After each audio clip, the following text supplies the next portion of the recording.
Podcast Exegese e Exposição. Exegese on demand para você.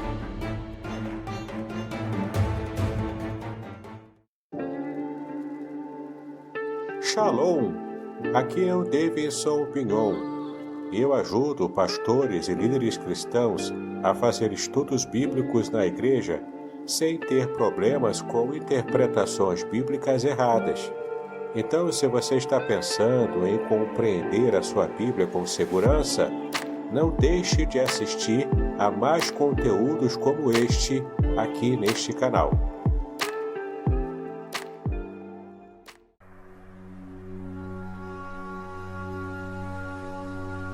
Estamos entusiasmados em anunciar o lançamento do livro, Além do Sofrimento, a disputa pela integridade no livro de Jó, publicado pela editora Contextualizar em 2024.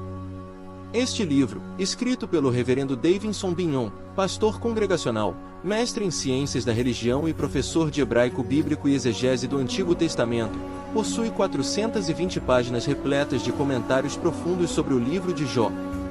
O autor explora temas cruciais como o sofrimento dos justos, o problema do mal e a teodiceia judaico-cristã. Com análises impressionantes e únicas, o livro promete transformar sua perspectiva sobre sofrimento e fé, oferecendo respostas para as questões mais difíceis da vida. Não perca a oportunidade de mergulhar em um estudo profundo e enriquecedor. Adquira já a obra, Além do Sofrimento, a disputa pela integridade no livro de Jó e descubra um novo entendimento sobre a integridade e a fé. Disponível agora. Agora eu quero convidar você a estar abrindo a palavra de Deus no Salmo de número 100, novamente.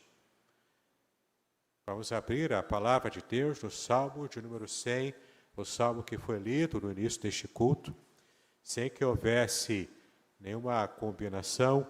O pastor Idauro sentiu no coração de ler esse texto, e eu também estava preparando a mensagem, e foi esse mesmo texto que veio ao meu coração. Então, o Senhor quer falar conosco nessa manhã sobre o Salmo de número 100.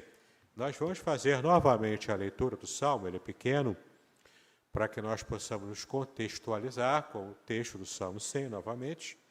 E eu quero focar nessa mensagem apenas o versículo 5 do Salmo de número 100. Então, façamos a leitura. Celebrem com júbilo ao Senhor todas as terras. Sirvam ao Senhor com alegria. Apresentem-se diante dele com cântico. Saibam que o Senhor é Deus. Foi ele quem nos fez e dele somos. Somos o seu povo e rebanho do seu pastoreio. Entrem por suas portas com ações de graças e nos seus atos com hinos de louvor. Rendam-lhe graças e bendigam o seu nome, porque o Senhor é bom, a sua misericórdia dura para sempre, e de geração em geração a sua fidelidade. Glórias ao Senhor. Eu quero ler novamente o versículo 5, que é o versículo base dessa mensagem, principalmente, porque o Senhor é bom, a sua misericórdia dura para sempre, e de geração em geração a sua fidelidade. Pai, nós te exaltamos pela tua fidelidade, pelo seu amor, pela sua misericórdia, ó Pai, sobre a vida da tua igreja, sobre a vida de cada um de nós. Pedimos agora, ó Pai, o teu esclarecimento. Pedimos agora, ó Pai, a iluminação do Espírito Santo, para que estejamos entendendo a tua palavra com profundidade e também, ó Pai, de modo a transformar a nossa própria vida. Assim te exaltamos pelos 81 anos de nossa igreja, pela existência, ó Pai, desta igreja neste bairro, pregando a tua palavra, ó Pai, com fidelidade. E a tua fidelidade também, ó Pai, tem nos sustentado e tem nos abençoado. Fala conosco nessa manhã, nós assim pedimos em nome de Jesus, hoje e para todo sempre. Amém. E amém. Queridos, vivemos dias tão complicados que inclusive alguns que faziam parte de diversas igrejas evangélicas, esses têm voltado as suas armas, as suas críticas, têm voltado todo o seu empenho à destruição, a colocar em barrancos a instituição igreja. Alguns inventaram, inclusive, movimentos até organizados pela internet, pelos grupos sociais, para tentarem minar a igreja enquanto instituição. Mas a gente percebe o quanto a igreja é a agência de Deus aqui na terra para a propagação da tua palavra, da sua palavra. Desde o Antigo Testamento, quando Salomão esteve inaugurando o primeiro templo, Deus fez questão de se mostrar presente naquela ocasião. Em 2 Crônicas, você percebe o quanto Deus se fez manifestar na inauguração do templo diante de uma oração muito fervorosa que o rei Salomão havia feito. E naquela aprovação de Deus sobre o templo, teve altos e baixos na própria religiosidade de Israel. Mas o fato é que os altos e baixos da religiosidade de Israel não colocou em xeque a aprovação de Deus para o templo e as orações que eram feitas naquele lugar.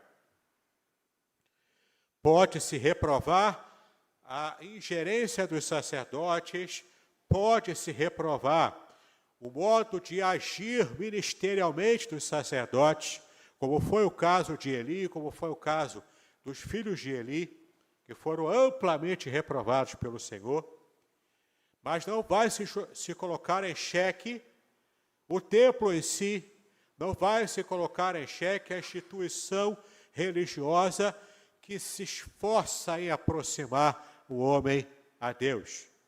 E o próprio Deus deu os termos dessa aproximação.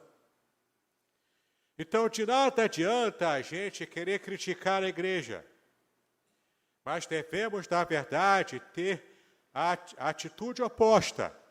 A nossa atitude é de levantar aos céus ações de graças pela existência da igreja cristã, da igreja de Cristo aqui na terra.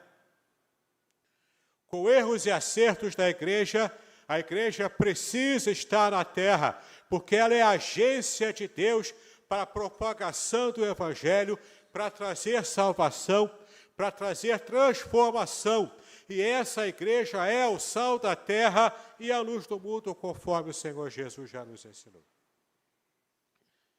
Então, nós, como igreja, aqui em Niterói, aqui nessa área do Barreto, aos 81 anos de existência, de pregação, de louvor ao Senhor, nós temos muito a agradecer. Nós temos muito a agradecer a Deus por tudo o que Ele tem feito através da sua igreja local, da sua igreja atuante aqui. E nós, como servos do Senhor, temos um coração grato por isso. E agora, retornando aqui ao versículo 5 que nós lemos, temos aqui essa motivação do porquê temos que ter um coração grato. Porque o nosso coração precisa estar radiante de alegria quando estamos na casa do Senhor. Por que o salmista diz isso? Porque esse salmo de ação de graças nos traz essa verdade. Existem 3 motivos para isso. O primeiro motivo, segundo o versículo 5, é porque o Senhor é bom. E é muito importante a gente perceber o quanto a bondade do Senhor se manifesta na nossa própria vida. Em muitas ocasiões, nós nem sequer percebemos os atos de bondade de Deus na vida e no ministério de cada um de nós.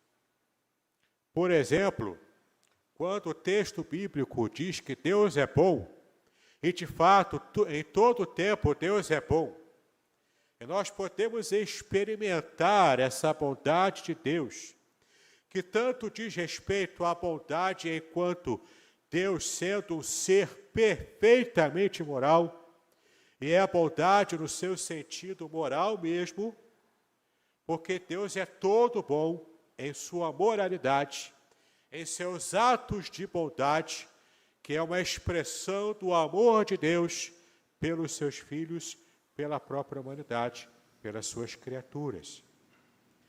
E é interessante a gente perceber que a palavra hebraica para bondade, ou para bom, é tov.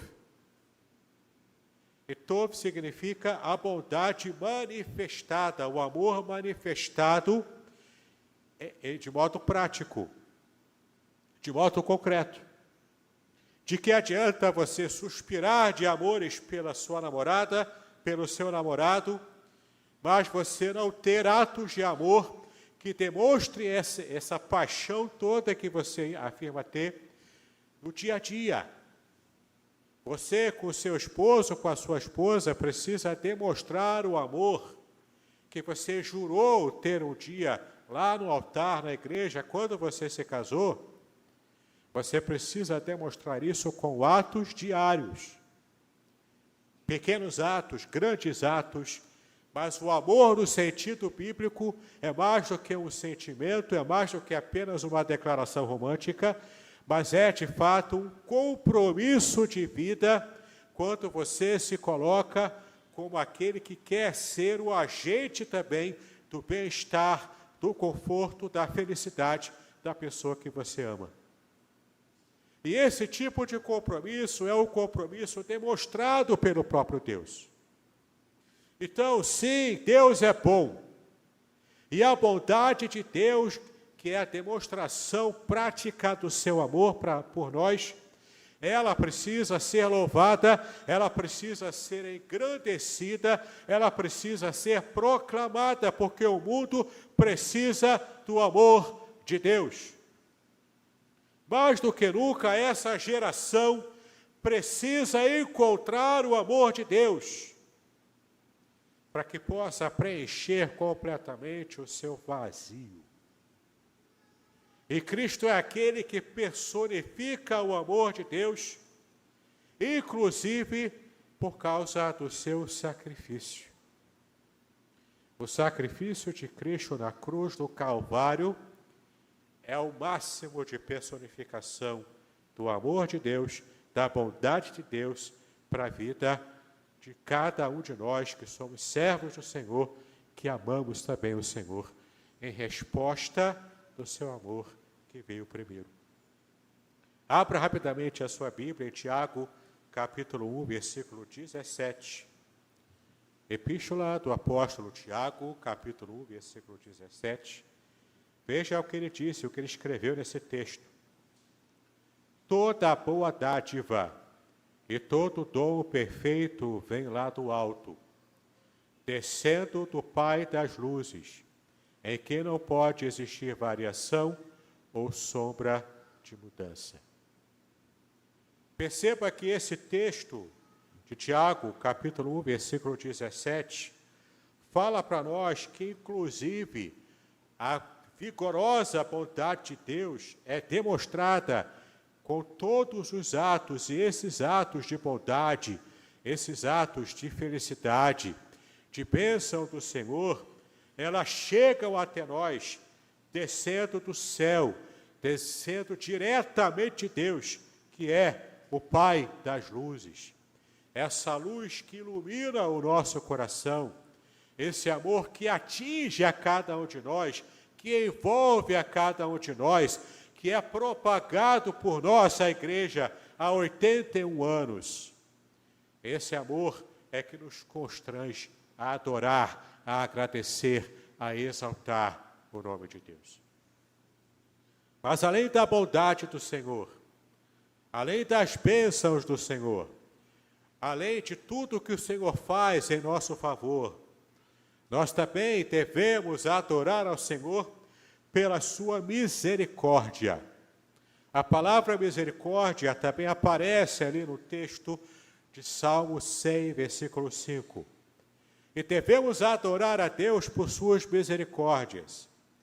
É claro que a palavra misericórdia é uma palavra que vem do latim, que significa amor ao miserável, amor àquele que está em condição de miséria. Mas muito mais do que esse sentido, o texto hebraico traz a palavra hesed. E a palavra hesed em hebraico que aparece aqui significa o amor leal de Deus. O amor de compromisso que Deus tem com o seu povo. Então, é aquele amor compromissado que leva a Deus a perdoar o seu povo quando esse povo erra. Mesmo quando o povo de Deus comete pecados, o amor de Deus por esse povo, ele é tão grande e o compromisso é tão concreto, é tão firme, que Deus entende que quando a pessoa erra e se arrepende, Ele perdoa, porque Ele quer manter o compromisso e o amor com aquele que está faltando, mas com o coração sincero, querendo agradar o Senhor. A nossa condição humana, muitas vezes, nos faz errar. Quantas vezes o povo de Israel errou no passado? E Deus mantém até hoje o seu compromisso de amor com Israel, porque Deus escolheu essa nação, escolheu esse povo lá atrás. E os decretos de Deus são irrevogáveis. E glórias a Deus por isso, porque Ele também trouxe esse decreto de amor leal para cada um de nós, que em Cristo somos alvos também do amor de Deus. Em Cristo, a glória do Senhor brilha em nós. E o nosso coração, como um espelho, vai irradiando essa glória do Senhor, a luz do próprio Deus. E Ele faz isso por misericórdia, porque nós também erramos. Nós também vacilamos na fé. Mas o compromisso de amor leal de Deus por nós nos faz, de fato, continuar andando com a certeza de que somos abençoados por Deus. Veja o texto de Lamentações, capítulo 3, versículos 22 e 23. O outro texto é que também aparece a palavra hesed. Lamentações, capítulo 3, versículos 22 e 23. E esse texto diz o seguinte: as misericórdias do Senhor, o hesed do Senhor, são a causa de não sermos consumidos, porque as suas misericórdias não têm fim, renovam-se cada manhã, grande é a sua fidelidade. Diante das agruras da vida, diante da nossa condição pecaminosa, diante dos nossos erros e acertos, o Senhor permanece fiel. Ele permanece leal em seu amor. E o seu compromisso é o compromisso que também nos perdoa quando nós pedimos perdão com sinceridade de coração. Lembre-se disso, meu irmão. Devemos agradar a Deus, primeiro, porque Ele é bom. Segundo, porque Ele é misericordioso. E essas misericórdias, esse amor leal, não tem fim. E em terceiro lugar, nós também temos que adorar ao Senhor, agradecer a Deus, louvar ao Senhor, porque Deus é fiel. O texto fala sobre a fidelidade do Senhor sobre nós, que é uma extensão do seu amor leal, é uma extensão desse compromisso de Deus para com o seu povo. Porque sim, Deus está com o seu coração amarrado ao seu povo com os laços de amor. E nós estamos também amarrados ao coração de Deus por esses mesmos laços de amor. Então, Deus é o Todo-Poderoso, Deus é livre para fazer o que Ele quer, mas Ele decidiu se se amarrar a nós por esse compromisso de amor. Perceba, meus amados, que essa fidelidade de Deus é o que, de fato, promove a sua ação de bondade e de misericórdia sobre a vida de cada um de nós. E a palavra hebraica para fidelidade que aparece aqui no texto é emuná. Veja bem, é a mesma palavra hebraica para fé. Então nós temos fé em Deus porque temos uma confiança firme no Senhor. E emuná significa literalmente firmeza. Quando eu estou agarrado na minha fé e na minha confiança ao Deus que pode me salvar. E essa força com a qual eu me agarro ao Senhor é a força que vai fazer a diferença na minha vida. Por isso que lá em Abacuque ele disse que o justo, ele viverá pela sua fé, pela sua confiança, pela firmeza com a qual ele se agarra ao Senhor. Então, quando essa palavra emuná aparece na Bíblia, se refere, nesse contexto, a essa confiança que nós temos para com Deus. Mas e quando a emuná é usada com respeito a Deus em direção ao ser humano? Aqui é a fidelidade. Nós confiamos em Deus, estamos completamente dependentes dEle, porque Ele é o Todo-Poderoso e nós somos pessoas dependentes do Senhor. Mas quando a palavra emuná é apresentada de Deus para conosco, é a fidelidade dEle. É a firmeza de caráter de Deus em se manter fiel, mesmo quando muitas vezes nós agimos de modo infiel ao Senhor. Isso nos dá garantia. A garantia de que, como era uma instabilidade que existia no mundo pagão antigo, em que os deuses pagãos podiam simplesmente se desfazer dos seres humanos só porque estavam irritando os deuses. Fazia muito barulho? Estou irritado com eles, eu vou destruir todo mundo. Está me perturbando aqui com alguma coisa, ou então ele não fez o ritual como eu quero que ele faça, vou destruir todo mundo. Ah, você quer ser abençoado? Moloque dizia, sacrifica o seu primeiro filho para mim, eu vou te dar prosperidade. Nada disso faz parte do caráter do único Deus verdadeiro.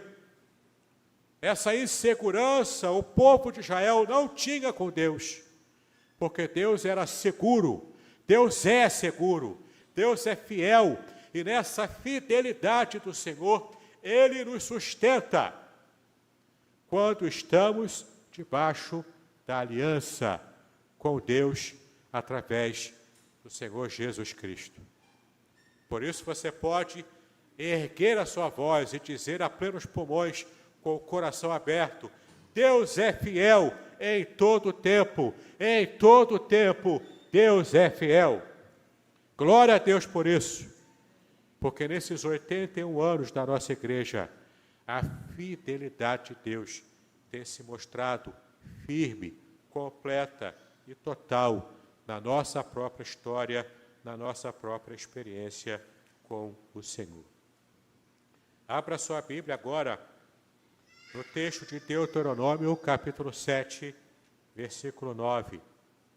Deuteronômio, capítulo 7, versículo 9. Veja o que o texto diz. Deuteronômio, capítulo 7, versículo 9. Portanto, saibam que o Senhor, seu Deus, é Deus. Ele é o Deus fiel, que guarda a aliança e a misericórdia até 1000 gerações aos que o amam e cumprem os seus mandamentos. Sim, a fidelidade do Senhor não tem prazo de validade. Por que eu digo isso? Porque quando fala aqui em 1000 gerações, é uma expressão idiomática da língua hebraica, que é para dizer, na verdade, que Deus é pródigo que Deus é eterno, que Deus é abundante na sua fidelidade. Então não se preocupe, a fidelidade do Senhor é inesgotável sobre a sua vida. A fidelidade do Senhor é inesgotável sobre a nossa igreja. E a sua mão poderosa está estendida para nos abençoar em nome do Senhor Jesus Cristo. Então Deus será fiel, não apenas Deus foi fiel não apenas com as gerações passadas da nossa igreja, mas também Deus será fiel com as gerações futuras, aquelas que ainda virão. As gerações que estão se formando hoje, as gerações que ainda virão, que nem sequer podemos sonhar. Deus permanece fiel, porque Ele age com bondade. Ele age com bondade, nos dando bênçãos derramadas ao longo da nossa história. Deus age com misericórdia, firmando o seu compromisso conosco, inclusive nos perdoando quando erramos. E Deus age com fidelidade, mantendo firme a vida de cada um de nós diante da sua presença. Então, como resposta, nós apenas podemos apresentar a Deus a nossa gratidão, o nosso renovado compromisso com o Senhor, com a sua obra, com a sua seara, com a sua igreja. Que Deus nos abençoe, que Deus fale ao seu coração, ao nosso coração, que haja compromisso renovado da nossa vida com o Senhor, em nome de Jesus. Parabéns à nossa igreja pelos seus 81 anos de vida e de ministério. Que Deus prolongue cada vez mais o nosso trabalho para a honra e glória do Senhor.